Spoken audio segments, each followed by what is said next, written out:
Meus irmãos, vamos abrir a palavra de Deus em 1 aos Coríntios, primeira carta de Paulo aos Coríntios, capítulo 1, versículos 1 a 3. 1 aos Coríntios 1, de 1 a 3. Assim, a palavra de Deus. Paulo, chamado pela vontade de Deus para ser apóstolo de Jesus Cristo, e o irmão Sóstenes, a igreja de Deus que está em Corinto, aos santificados em Cristo Jesus, chamados para ser santos, com todos os que em todo lugar invocam o nome de nosso Senhor Jesus Cristo, Senhor deles e nosso. Graça a vós outros e paz da parte de Deus, nosso Pai, e do Senhor Jesus Cristo. Vamos orar para receber a palavra do Senhor. Pai Santo, nós te somos gratos pelo privilégio que temos de buscar a tua face, buscar o teu nome. Te agradecemos, Pai, porque o Senhor tem preservado a tua igreja. Te agradecemos pela comunhão que podemos ter entre irmãos e com o Senhor. Te agradecemos por tua palavra que nos alimenta, que é meio de graça, pela oração. Te agradecemos, Pai, porque podemos iniciar este dia e esta semana buscando ao Senhor, ouvindo a tua voz, louvando o teu nome. E te pedimos, Pai, agora a tua graça, a tua misericórdia, quando abrimos a tua santa palavra, para que possamos entendê-la, que o teu Santo Espírito, Pai, abra a nossa mente, os nossos olhos, o nosso coração, e aplique a tua palavra, Pai, no nosso coração. Reconhecemos a nossa limitação, Pai, tanto de quem fala quanto dos que ouvem, mas reconhecemos o poder do teu Santo Espírito, a tua palavra, ó Pai, que não volta vazia, e a operação do teu Espírito de convencimento, de santificação, de fazer com que nós entendamos, Pai, aquilo que se discerne espiritualmente. Ajuda-nos, então, a termos agora olhos que vejam a tua mensagem para a nossa vida, que possamos crescer em conhecimento e que este conhecimento, Pai, se transforme em prática, em testemunho, em anúncio do teu evangelho. Cuida da tua igreja espalhada por este país, abençoa-nos, é o que nós pedimos em nome de Jesus. Amém. Meus irmãos, continuando então a nossa exposição do Novo Testamento em ordem cronológica, nós chegamos agora à carta que Paulo escreveu aos irmãos que estavam na igreja de Corinto. E antes de nós entrarmos nesta carta, então, convém que nós entendamos um pouco e a conheçamos ainda que panoramicamente. Esta é a quarta carta que Paulo escreveu. As três primeiras foram a carta aos Gálatas, que foi a primeira, e as outras duas, 1 Tessalonicenses e 2 Tessalonicenses, nesta ordem. Tudo indica que Paulo escreveu esta carta aos irmãos de Corinto no ano de 55 depois de Cristo. E essa carta foi escrita basicamente por três motivos. Três coisas levaram Paulo a escrever esta carta, divinamente inspirado pelo Espírito Santo. A primeira foram informações que chegaram até ele de irmãos da casa de Cloe, que era membro da igreja. Se você observar, ainda no primeiro capítulo, versículo 11, você tem essa informação. Pois a vosso respeito, meus irmãos, fui informado pelos da casa de Cloe de que há contendas entre vós. Então, esses irmãos da família de Cloe, que nós não temos mais detalhes, eles informaram Paulo de que naquela igreja estava havendo contendas e divisões. Esse é o primeiro motivo que levou o apóstolo Paulo a escrever esta carta. Um segundo motivo foi por conta de uma carta enviada a Paulo por membros da igreja com dúvidas sobre algumas questões. Essas dúvidas aparecem especialmente no 7º capítulo da carta. Se você observar o capítulo 7, versículo 1, você vai perceber isso, que eles haviam enviado uma carta com dúvidas ao apóstolo Paulo. Veja 7:1. Quanto ao que me escrevestes, é bom que o homem não toque em mulher.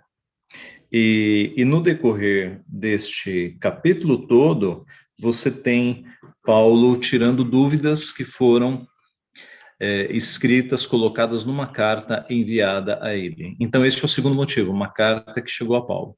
E um terceiro motivo foi uma visita que Paulo recebeu de 3 homens da igreja, digamos assim, uma delegação da igreja de Corinto, trazendo mais informações sobre o que estava acontecendo ali. Você nota isso no capítulo 16.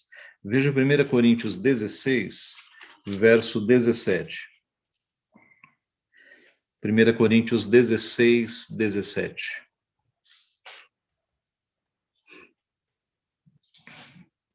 Alegro-me com a vinda de Estéfanas e de Fortunato e de Acaico, porque estes supriram o que da vossa parte faltava. Então, esta delegação, ela trouxe mais informações. Então, baseado nisso tudo, foi que o apóstolo Paulo escreveu esta carta. E essa primeira carta aos Coríntios, ela trata de muitos assuntos. É uma das cartas mais abrangentes que o apóstolo Paulo escreveu. O estudioso William Hendrickson, no seu livro comentando esta carta, ele diz o seguinte: dentre todas as epístolas de Paulo, não há outra que cubra uma tão ampla variedade de assuntos e problemas, cobrindo temas que vão desde litígios, casamento e divórcio, alimentos oferecidos aos ídolos, remuneração de ministros, conduta apropriada nos cultos, celebração da ceia do Senhor, o falar em línguas, fé na ressurreição e até o exercício da caridade cristã. É uma carta bem abrangente, muitos assuntos são tratados aqui. Paulo escreve esta carta aos crentes, então, da igreja de Corinto, e a igreja de Corinto estava configurada da seguinte forma: havia ali judeus que haviam se convertido, havia os chamados tementes a Deus, que eram pessoas que estavam na fé judaica sem serem judeus, eram gentios com fé judaica, que se converteram a Cristo também, e os próprios convertidos na cidade. Os irmãos se lembram que Paulo ficou um bom tempo em Corinto pregando o evangelho. Então, nós podemos resumir o propósito de Paulo ao escrever esta carta com 4 motivos. Primeiro, promover um espírito de unidade na igreja e, ao mesmo tempo, mostrar aos leitores que eles eram parte da igreja universal, ou da igreja que estava espalhada já por alguns países. Segundo, corrigir uma série de tendências errôneas na comunidade de Corinto. E uma delas era a apatia ao exercício da disciplina. Há pelo menos um caso em que a igreja deveria ter disciplinado uma pessoa e ela não estava querendo disciplinar. Terceiro, responder às perguntas que lhe haviam sido submetidas por carta, como nós vimos capítulo 7, e também as questões que aquela delegação de 3 homens do capítulo 16 trouxeram a Paulo. E, por fim, um quarto motivo, instruir os cristãos que estavam na igreja de Corinto a coletar ofertas para socorro aos irmãos necessitados em Jerusalém. Então, meus irmãos, tendo este conhecimento panorâmico sobre a carta, nós podemos entrar no comecinho da carta, nos seus 3 primeiros versículos, que é a saudação que Paulo escreve ali logo no começo da carta, de acordo com o seu estilo, né? Toda carta que Paulo escreve, ele se apresenta. Por vezes, nesta apresentação, ele faz uma defesa do seu apostolado, que para alguns irmãos da época ainda havia dúvidas se ele era apóstolo. Ele faz uma defesa do seu apostolado, e após apresentar-se, ele faz uma saudação à igreja. E é interessante, esses 3 versículos, eles têm basicamente como tema o que é a igreja, o que é a igreja. E nós podemos, então, olhando para esses 3 versículos, especialmente o versículo 2º, entender algumas características da igreja do nosso Senhor Jesus Cristo, né? Então, com o tema "O que é igreja?", nós podemos responder com 3 pontos. Primeiro, igreja é propriedade de Deus. A igreja é propriedade de Deus. No versículo 1, nós temos o Paulo escrevendo: Paulo, chamado pela vontade de Deus para ser apóstolo de Jesus Cristo, e o irmão Sóstenes. A carta começa, então, com a identificação do remetente, que é Paulo, e a sua qualificação: chamado pela vontade de Deus para ser apóstolo de Jesus Cristo. Note que Paulo não era um apóstolo autodenominado, né? Não foi ele que trouxe para si o título de apóstolo, mas ele foi chamado pela vontade de Deus para ser apóstolo. Paulo era um apóstolo nascido fora de tempo, como ele mesmo diz. Algumas versões da Bíblia em português trazem como um temporão, né? Um nascido fora de tempo. Ele mesmo se define assim no capítulo 15 dessa carta, capítulo 15, verso 7. Isso significava que ele não havia sido chamado por Jesus quando Jesus chamou os 12. Naquela época, ele não era, é claro, ele não era um discípulo de Cristo, né? Ele não era um seguidor de Cristo. Mas Paulo converteu-se depois e foi chamado depois por Cristo por visão. Ele era um verdadeiro apóstolo, porque ele havia sido chamado pelo próprio Senhor Jesus Cristo e havia sido aceito no colégio apostólico, né? Como nós vemos no decorrer de Atos e na primeira carta de Pedro. Ele torna-se, então, o apóstolo Paulo, por conta da sua cultura, das suas muitas línguas. Ele era um poliglota. Ele torna-se o apóstolo dos gentios. Ele é o apóstolo que leva o evangelho mais do que os outros às outras nações. E ainda nesta apresentação ele cita o irmão Sóstenes. Esse Sóstenes nós não temos muita informação, mas os estudiosos, pelas poucas informações, nos traçam um perfil de que ele era um cooperador de Paulo, alguém muito conhecido dos irmãos de Corinto, e ele é um cooperador e está ajudando o apóstolo Paulo no envio desta carta. No versículo 2, então, nós temos o nosso ponto aqui central quando nós dizemos que a igreja é propriedade de Deus. A carta é endereçada à igreja de Deus que está em Corinto. Note, a igreja de Corinto, nossos irmãos em Corinto, são chamados de igreja de Deus. Igreja de Deus. A igreja como propriedade de Deus. Quando nós falamos em igreja, irmãos, nós não estamos pensando no nosso salão de cultos.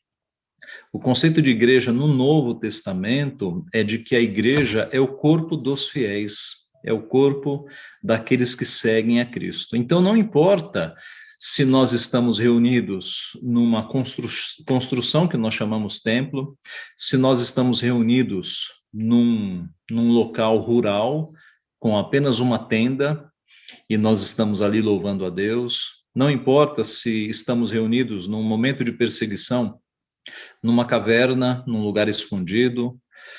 A ideia é que onde está o povo de Deus, ali está a igreja. Não depende de local, não depende de construção. Pedro deixou isso muito bem claro quando, na sua primeira epístola, diz que os crentes são pedras que vivem. Nós somos as pedras que formam a igreja. E Pedro continua: edificados como casa espiritual. Então, os crentes são, digamos, os tijolos que formam a igreja espiritual. Onde quer que nós estejamos, quando nós nos reunimos para adorar a Deus, ouvir a sua palavra, ali está a igreja, independente de um local específico. A igreja é de Deus, então, porque foi criada pelo próprio Deus. A igreja vem desde o Éden, e durante todo o Antigo Testamento nós temos um corpo de fiéis escolhidos do Senhor que formam esta igreja, um povo salvo pelo Senhor. A igreja é de Deus porque ele a comprou com o seu próprio sangue, desde o Antigo Testamento. Os nossos irmãos do Antigo Testamento são beneficiários do sangue de Cristo que morreu na cruz do Calvário. E em Atos 20, 28, nós temos a informação que Deus comprou a igreja com o seu próprio sangue.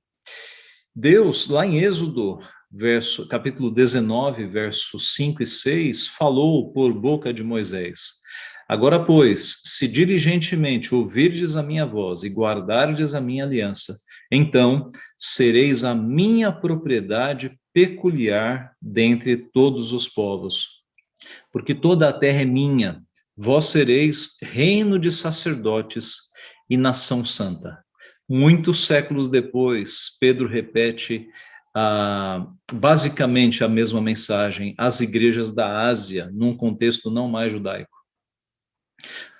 1 Pedro 2, 9 e 10. Vós, porém, sois raça eleita, sacerdócio real, nação santa, povo de propriedade exclusiva de Deus, a fim de proclamardes as virtudes daquele que vos chamou das trevas para a sua maravilhosa luz. Vós sim, que antes não erais povo, mas agora sois povo de Deus, que não tinhas alcançado misericórdia, mas agora alcançastes misericórdia. Então observe como são basicamente as mesmas palavras. Deus diz por boca de Moisés: vós sereis minha propriedade peculiar. Pedro repete: povo de propriedade exclusiva de Deus. Moisés: vós me sereis reino de sacerdotes. Pedro: sacerdócio real, a mesma coisa. Moisés: nação santa. Pedro: nação santa. Observe então que as mesmas palavras que são ditas num primeiro momento ao povo de Israel lá atrás, agora são repetidas aos gentios das igrejas da Ásia e a nós de uma maneira geral, com as mesmas informações e afirmações. Nós somos povo de propriedade exclusiva de Deus, a igreja é propriedade de Deus. E aqui, meus irmãos, o ponto muito interessante é que Corinto é a igreja mais problemática do Novo Testamento, e você já deve ter percebido isso. É uma igreja cheia de problemas, de divisões, de liderança, alguns que diziam seguir a Pedro, outros que diziam seguir a Apolo, outros que diziam seguir a Cristo. É uma igreja com falta de disciplina, é uma igreja que tem problemas no culto, é uma igreja que tem problemas na ceia. O texto que Paulo escreve sobre a ceia é um texto de instrução, mas basicamente de repreensão, porque eles estavam fazendo tudo errado. E mesmo assim, mesmo com tantos problemas, ela é chamada Igreja de Deus. Igreja de Deus. Esse é o ponto que eu queria chamar a atenção como explicação aqui para os irmãos. Essa expressão, Igreja de Deus, atribuída a Corinto, deveria nos ensinar a tolerância. Alguns de nós somos muito duros nos julgamentos. Alguns de nós olhamos para igrejas menos puras e já achamos que não são igrejas. A igreja de Corinto tinha tantos problemas e mesmo assim ela é chamada Igreja de Deus. A igreja de Corinto, nós podemos dizer, é uma das igrejas menos puras do Novo Testamento, mas mesmo assim, ela é chamada Igreja de Deus. Então, se você olha para uma igreja que tem problemas, mas que tem o mínimo do evangelho sendo pregado ali você tem uma igreja de Deus. E aqui eu estou quase parafraseando João Calvino. É ele quem diz isso, que se numa igreja você tem o evangelho, o mínimo do evangelho sendo pregado, o mínimo de características de igreja de Cristo, ali você tem uma igreja menos pura, mas ainda é uma igreja. Então não diga que não é igreja. Não olhe para as igrejas ao redor e se elas não se enquadram na tua visão de uma igreja perfeita, não diga que não são igrejas, porque ali você tem irmãos por quem Cristo morreu. Então, eu repito, com todos os problemas, a igreja de Corinto é chamada Igreja de Deus. E isso nos ensina a sermos mais tolerantes com irmãos e com igrejas que têm os seus problemas. Aliás, irmãos, a nossa igreja tem os seus problemas também. Nós não podemos ser fariseus e hipócritas em achar que a nossa igreja é perfeita. Não é, temos muitos problemas. Então, vamos entender isso. Igrejas têm seus problemas, têm seus pecados, mas se o evangelho está sendo anunciado ali com fidelidade, com firmeza, se as pessoas estão amando a Cristo e seguindo a Cristo, ali é uma igreja de Deus. Então, este é o primeiro ponto. A igreja pertence a Deus, é a sua propriedade particular. Uma segunda verdade que nós encontramos aqui no texto é que a igreja é santificada por Cristo. A palavra que é a sequência do nosso texto, né? A igreja de Deus que está em Corinto, aos santificados em Cristo. A palavra santificados aqui, tanto na língua portuguesa, como na língua em que foi escrita a carta, foi escrita em grego, aponta para uma ação completa que foi finalizada no passado. A ideia é que em Cristo, os crentes daquela igreja haviam sido separados do mundo para servirem a Deus. Aos santificados em Cristo Jesus, dá a ideia de que em um momento no passado, a igreja de Cristo, a igreja invisível, a igreja que é composta dos eleitos de todos os tempos e todas as épocas, ela foi santificada, ela foi separada, ela foi justificada. O sacrifício de Cristo justificou os seus eleitos, os salvou e os separou para uma vida nova. Este é o sentido de santificados ou separados em Cristo Jesus.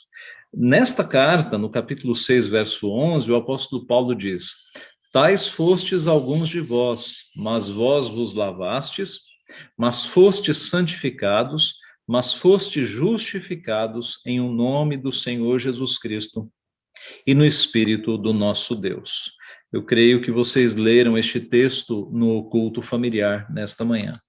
Em Atos, capítulo 20, verso 32, nós lemos: agora, pois, encomendo-vos ao Senhor e à palavra de sua graça, que tem o poder para vos edificar e dar herança entre todos os que são santificados. Santificados aqui no mesmo sentido de um ato que foi feito no passado na cruz. E Atos 26, 18, para lhes abrires os olhos e os converteres das trevas para a luz e da potestade de Satanás para Deus, a fim de que recebam eles remissão de pecados e herança entre os que são santificados pela fé em mim. Então note que nós fomos separados por Cristo, nós somos salvos e separados por Cristo na sua morte. E tanto que nós somos chamados na Bíblia de santuários de Deus agora. Nós somos santuário de Deus, habitação de Deus. Nesta carta, no capítulo 3, verso 17, Paulo escreve: se alguém destruir o santuário de Deus, Deus o destruirá. Porque o santuário de Deus, que sois vós, é sagrado. Observe, o santuário de Deus, que sois vós, é sagrado. E em 1 Coríntios 6, 19, acaso não sabeis que o vosso corpo é santuário do Espírito Santo que está em vós, o qual tendes da parte de Deus, e que não sois vós, de vós mesmos? Observe que nós, santificados, separados por Cristo, agora somos casa espiritual, somos santuários de Deus. De forma que os nossos filhos também, nascendo na família da aliança, sendo incluídos no povo de Deus pelo batismo, também são declarados santos.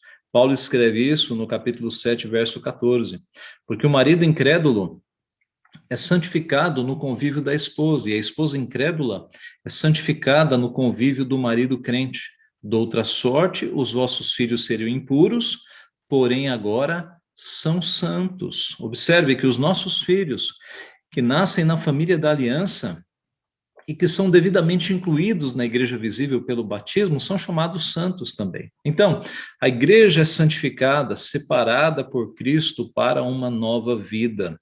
Observe que se nós somos separados por Cristo para uma nova vida, nós não podemos mais viver como nós vivíamos antes, sem esperança, sem confiança, com medo. Não podemos mais viver assim.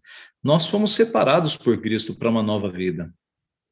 Não podemos viver sem freios, sem limites, sem domínio próprio. Não podemos viver sem amor ao próximo, sem boas obras, sem obras de misericórdia. Se Cristo nos separou para Ele, não podemos mais viver sem transformação de pensamentos, sem luta contra o pecado, sem modificação nas nossas palavras, sem renovação dos nossos temperamentos, sem mudar nossas respostas quando nós somos insultados. Nós não podemos mais viver sem anunciar a Cristo, com palavras e sem palavras, com testemunho. Não podemos viver sem fazer diferença na sociedade e sem contribuir para o avanço do reino. Então, se nós fomos separados por Cristo, nós temos que viver como discípulos de Jesus Cristo. Esse é o segundo ponto que nós vemos aqui. Então, a igreja, além de ser propriedade de Deus e santificada por Cristo, ela é também, em terceiro e último lugar, convocada a ser santa. O texto nos diz, verso 2, a igreja de Deus, que está em Corinto, aos santificados em Cristo, Jesus, chamados para ser santos. A igreja é chamada, é convocada a ser santa, é o nosso terceiro ponto, ela é convocada a ser santa. Talvez você se pergunte, mas pastor, nós não acabamos de ver que nós já somos santificados em Cristo? Como é que Paulo escreve na sequência que nós somos chamados para ser santos? Nós já não fomos santificados? Irmãos, notem a riqueza das Escrituras. Na primeira sentença, ele disse que nós já fomos santificados por Cristo, Cristo morreu e nos justificou. Diante do tribunal de Deus, já estamos justificados, já somos vistos com a capa de justiça de Cristo sobre nós, já somos santos posicionalmente, né? Cristo nos santificou, nos separou. Porém, como a obra da redenção, ela só se completa no plano de Deus com a ressurreição dos corpos, nós ainda estamos num processo de santificação. Martinho Lutero chamou isso de simul iustus et peccator, simultaneamente, ao mesmo tempo, justos e pecadores, justos e pecadores. Parece uma contradição, mas não é. Nós somos santos em santificação. Aqui nós podemos usar o já e o ainda não, né, que se aplica em muitas coisas da Bíblia. Por exemplo, na nossa salvação, nós já estamos salvos por Cristo Jesus. Se nós morrermos hoje, nós estaremos com Cristo. Mas há um sentido em que nós ainda não fomos salvos, porque o plano de redenção não se finalizou. A ideia é que o plano de salvação maior, ele se completa na ressurreição. Então, há um sentido em que nós ainda não fomos salvos. Nós já fomos salvos. Se morrermos hoje, estamos na presença de Deus. Mas há um sentido histórico em que nós ainda estamos sendo preparados para a santificação total. Neste nosso assunto é a mesma coisa. Nós já fomos considerados santos por Deus, posicionalmente, quando Cristo morreu, mas nós ainda estamos no processo de santificação e não precisa argumentar muito sobre isso, porque você sabe que você tem pecado. Mas um dia, quando você morrer, você já vai para a presença de Deus sem pecado e mais um tempo, talvez algumas décadas, Cristo volta e a ressurreição, ela completará a obra de Deus Pai, Filho e Espírito Santo para os eleitos. Então, a igreja é chamada a ser santa. Nós somos chamados para sermos santos. Nesta semana, alguém me enviou a pregação de um pastor famoso que dizia que a santidade é a consciência de que Cristo está conosco. E ele dizia mais ou menos o seguinte: não importa se você estiver traindo a tua esposa, não importa se você estiver usando drogas, não importa se você estiver roubando, a santidade é a consciência de que Cristo está comigo agora. E ele falava sério. Ele disse essas coisas de forma mais vívida do que eu disse agora, né? Ele chegou a dizer, não importa se você está na cama de outra pessoa, que não a tua esposa. Santidade é uma consciência de que Cristo está com você. E esses pregadores, eles são muito ouvidos e são muito aceitos, porque ele está acalentando o pecado dos outros. Meus irmãos, a igreja é chamada a ser santa, e santidade não é apenas uma consciência, Santificação é uma mudança de vida, mudança de hábitos, mudança de costumes, de pensamentos, mudança de palavras, mudança de ações. E a Bíblia é muito clara quanto a isso. E eu sei que os irmãos sabem, mas eu vou mostrar alguns textos aqui para rebater a tese deste pregador herege que está ensinando as pessoas que elas não precisam mudar de vida, basta elas terem consciência de que Cristo está com elas. O que é que nós vamos fazer com estes textos, irmãos? Levítico 19:2, fala a toda a congregação dos filhos de Israel e diz-lhes: santos sereis, porque eu, o Senhor, vosso Deus, sou santo. Salmo 119:9, como purificará o jovem o seu caminho? Observando conforme a tua palavra.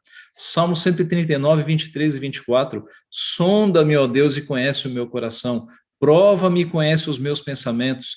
Vê se há em mim algum caminho mau e guia-me pelo caminho eterno. Mateus 5:18, Cristo dizendo: sede, pois, vós perfeitos, como perfeito é o vosso Pai que está nos céus. Romanos 6:19, falo como homem por causa da fraqueza da vossa carne, assim como oferecestes os vossos membros para a escravidão da impureza e da maldade para a maldade, assim oferecei agora os vossos membros para servirem à justiça, para a santificação. No mesmo capítulo de Romanos 6, verso 22. Agora, porém, libertados do pecado, transformados em servos de Deus, tendes o vosso fruto para a santificação e, por fim, a vida eterna. Romanos 12:1, rogo-vos, pois, irmãos, pelas misericórdias de Deus, que apresenteis o vosso corpo por sacrifício vivo, santo e agradável a Deus, que é o vosso culto racional. 2 Coríntios 7:1, ora, amados, pois que temos tais promessas, purifiquemo-nos de toda imundícia da carne e do espírito, aperfeiçoando a santificação no temor de Deus. Gálatas 5:16 a 25. Digo, porém, andai no espírito e jamais satisfareis a concupiscência da carne, porque a carne milita contra o espírito e o espírito contra a carne, porque são opostos entre si, para que não façais o que porventura seja do vosso querer.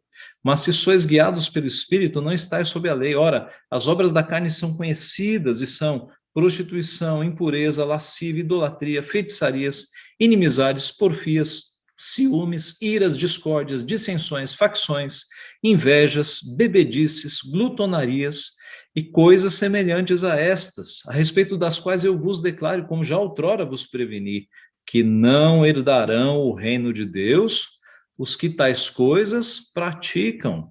Mas o fruto do Espírito é amor, alegria, paz, longanimidade, benignidade, bondade, fidelidade, mansidão, domínio próprio. Contra estas coisas não há lei.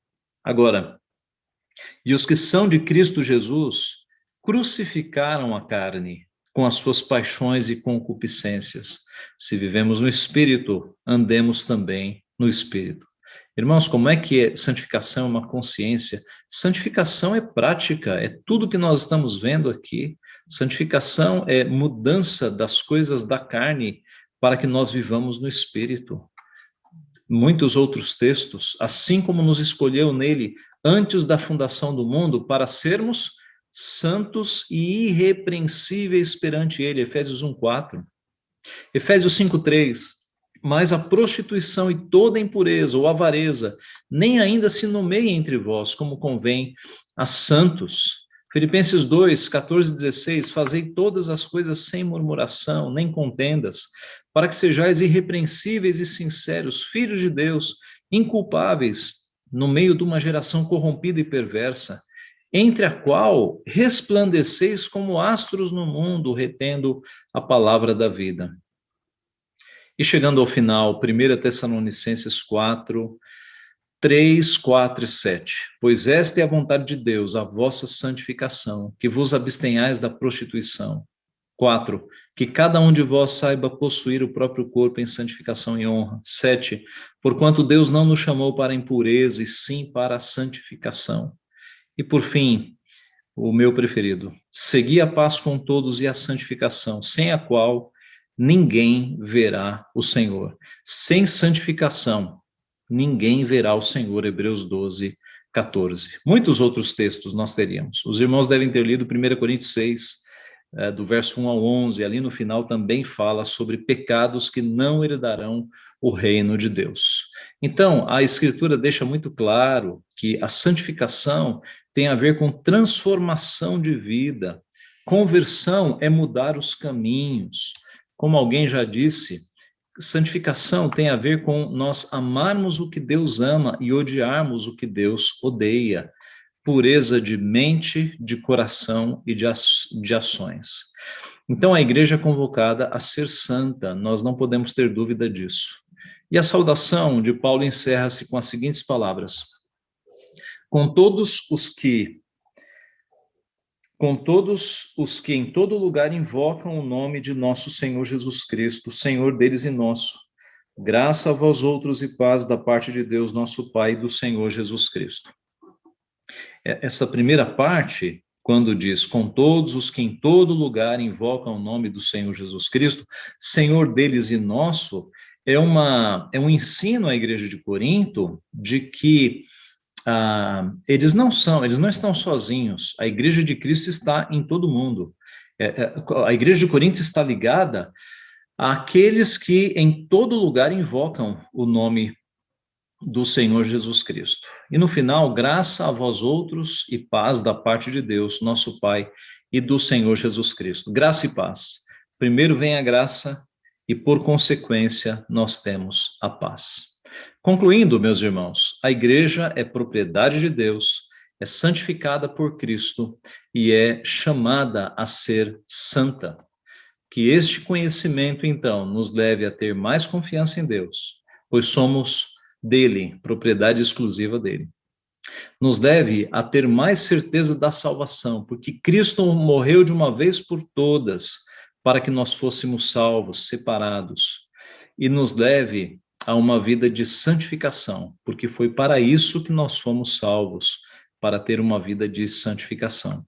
Que Deus assim nos abençoe. Amém.